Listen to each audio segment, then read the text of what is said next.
Let's tackle how to have the best speech session in 3 easy steps. Cue the intro.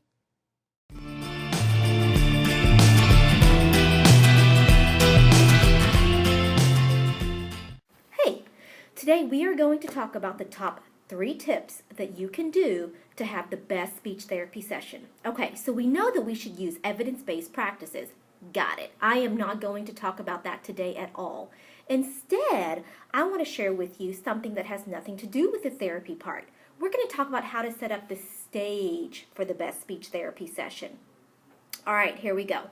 Tip number 1. Your clients and your kids should know their goals. It used to kill me every time I went up to a kid and I said, "Hey, why do you guys come to speech therapy?" And they would say, "So we can play games." Really? So think about it. How do you improve on something if you don't know that you're working on it? So here's what I do. I teach my kiddos a chant, and here's how it goes. I work on my, and then you fill in the blank. I have kiddos as young as 1 year old knowing what their goals are. Work on my B sound. It's as easy as that. All right, now it's time for tip number 2. Your kiddos and your clients should keep track of their own progress. This helps out with the accountability, right? So I have kiddos working on their articulation sounds, and they leave a session knowing exactly how many times they say a word, a phrase, a sentence. We use a counter, or we can use the articulation drill data sheet that I created. Now, if you want more information on this, you can definitely check out our blog post that's typed down below.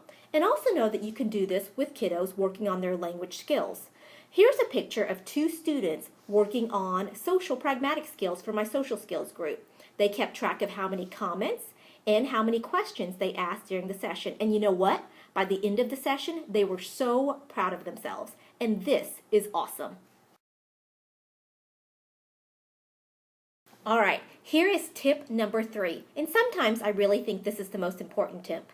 SLPs, you have got to bring the fun. So for example, after reading King Bidgood's in the bathtub, you could have a dance party with your students in a pretend bathtub.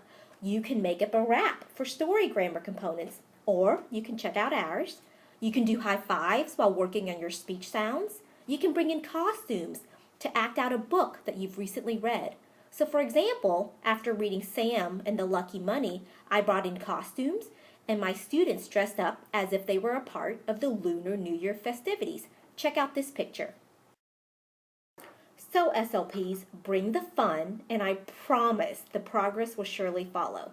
So there you have it, the top 3 tips for the best speech therapy session. Done and done and done.